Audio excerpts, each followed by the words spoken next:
I noticed recently I've been making quite a few wreath cards, and I'm a big fan of wreaths anyway, especially because you can make them for any season. You know, you can make a Christmas wreath, you can do spring like this one, you could do autumnal, every different occasion you can have a lovely wreath for. So I thought I would do a quick video showing how I lay out a wreath to get a nice arrangement around the circle.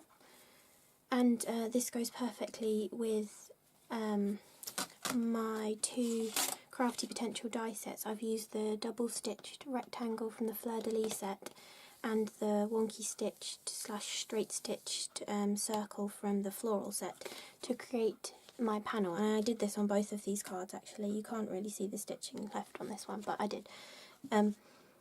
Yeah, so I've started with a panel like this, and I thought I'd show you how I've created this wreath because I had quite a few die cuts left over. And so for all of the foliage for this wreath I've used this die, which is from the Lawn Fawn Large Wreath die set, which came out last Christmas. And I really love this sort of modern foliage look. So I have cut out, I think I cut that die 3 times, so that's 12 little branches, which is a really good number to go around a circle. Then I think for this card I'm going to go with yellow, orange and pink for the flowers rather than blue, purple and pink as I did there. So I spent, oh, I could add purple in actually. Ooh, purple might look good. Okay, I'm not sure yet.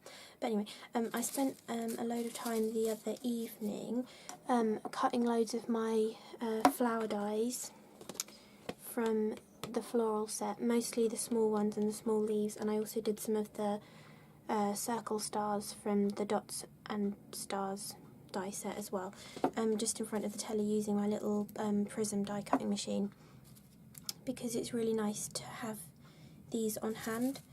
Like, it's so boring to sit and die cut when you just want to get on with making the project, so I thought I'd have a lot of these ready so I can show lots of different ways of using them.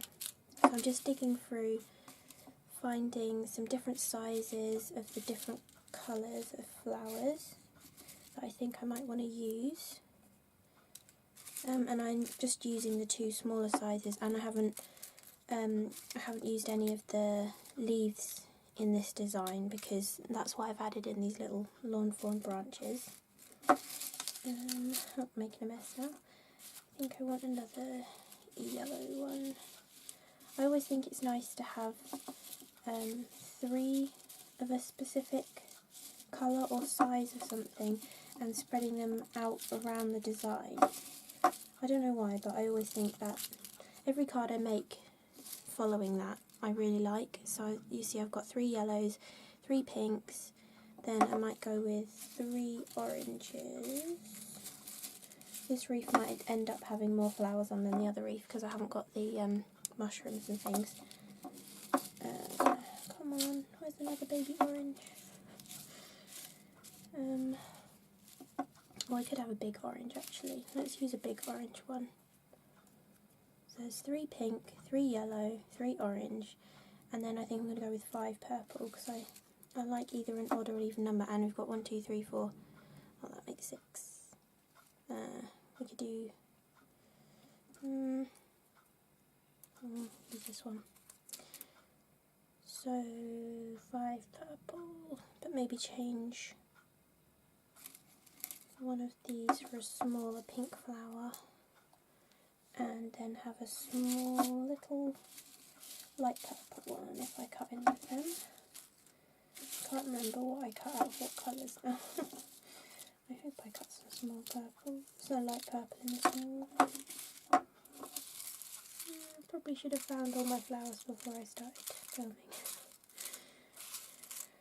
I don't think I did cut any. Okay, maybe I'll go with the...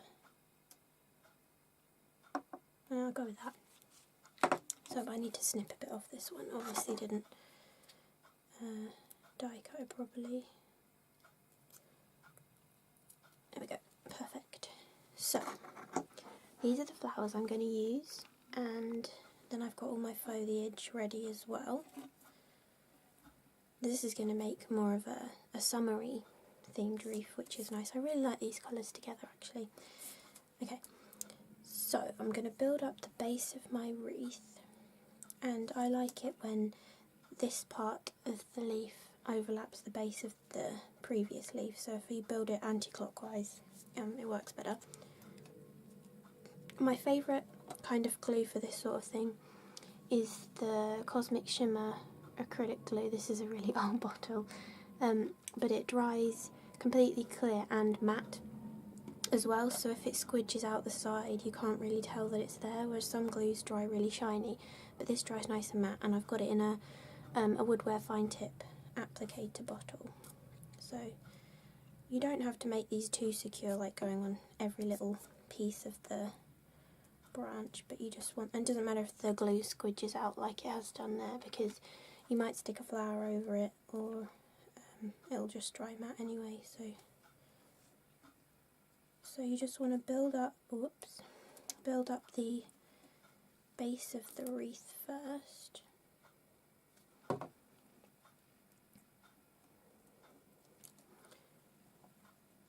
And we've got 12 of these, remember, so we can build up, like, I like to sort of go around once and then add in some extras, but it is quite nice to have the sticky out ones on the lower layer as well. So if you sort of tilted this one out, then the next time you come round, you put the other one following round there, if that makes any sense. Okay, we'll have that one there. So you're basically just filling in the design, just to make a nice full looking wreath. And don't worry if areas look a little bit lumpy shaped, because you can just stick a flower over that part, which is really nice and an easy way to solve it.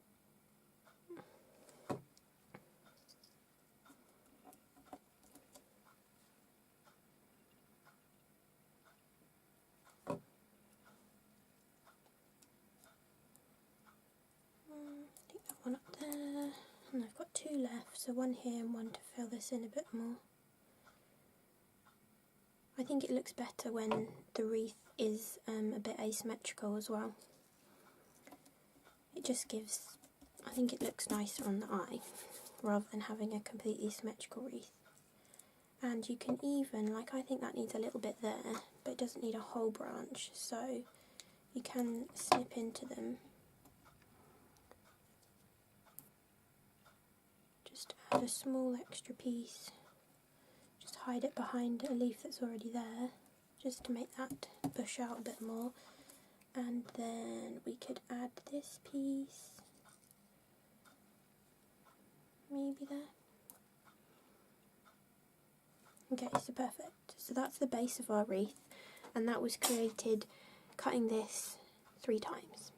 So it's really, this is a much more, or much less time consuming way than if you were to, say, cut out the leaves to create the base of the wreath, because die cutting them, you'd have to die cut them like 30 times or something, so just doing that 3 times is such a time saver. And there's also a die set called Berry Sprig that is designed by Sue Wilson, which works really nicely for this technique as well, and I've used it in the past, but I just fancied using the Lawn Fawn one this time. Okay, so we've done that.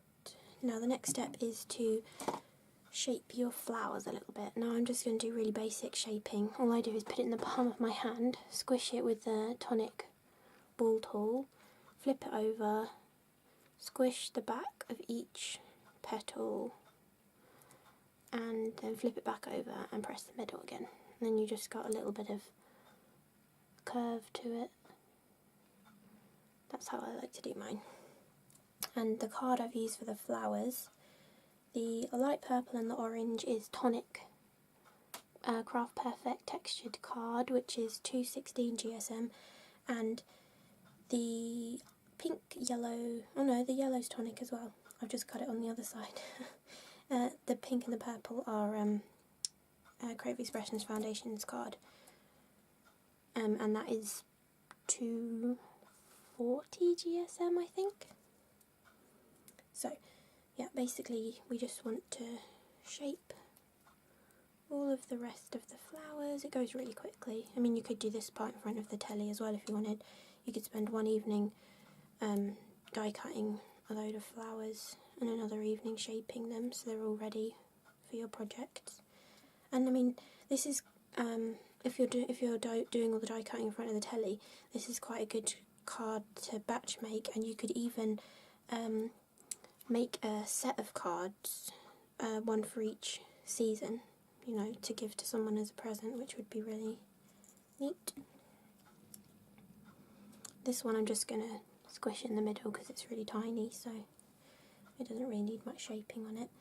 And I think I'm just going to, I don't know if this is going to look too crowded with all of these flowers on, but I'm just going to sort of place them down to begin with, and then I will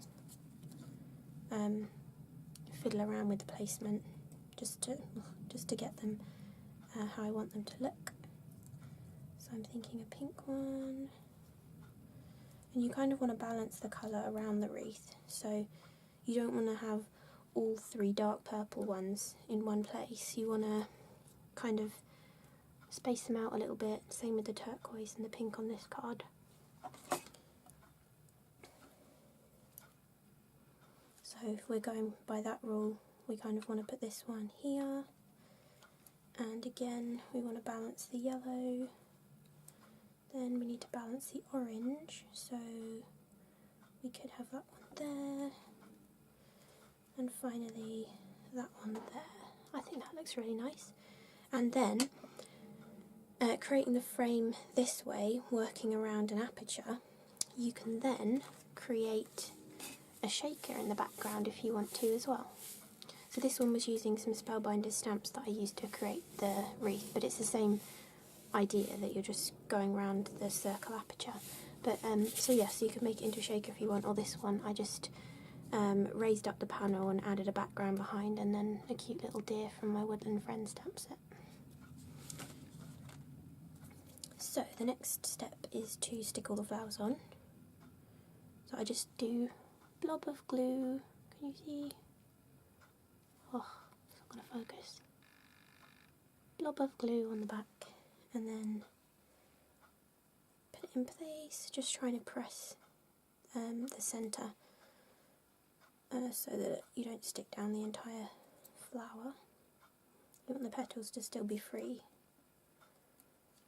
to give a little bit of dimension. And if you think your card has become too dimensional, you can always create a box to put it in rather than just putting it in an envelope, or you can just hand deliver it instead of like putting it through the mail or post. Okay.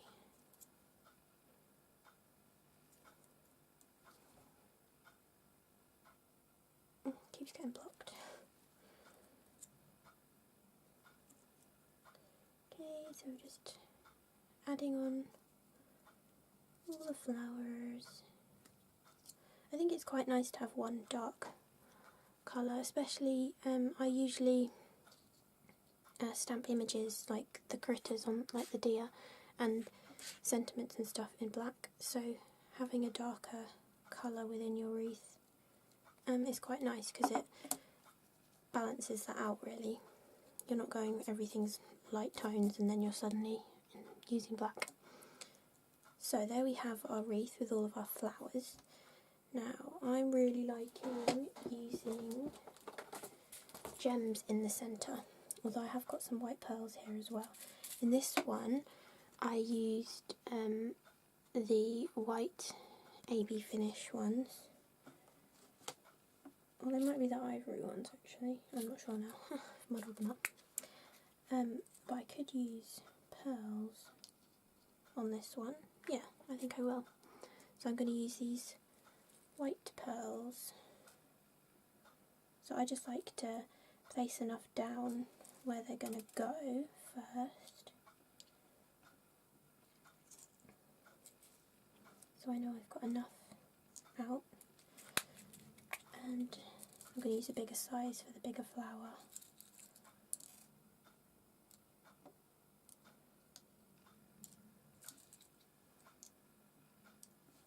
Okay, so I know a lot of people like to use the sticky pick-up tool things to pick things up, but I can't bother with all that, and so I just press my finger on it and pick it up.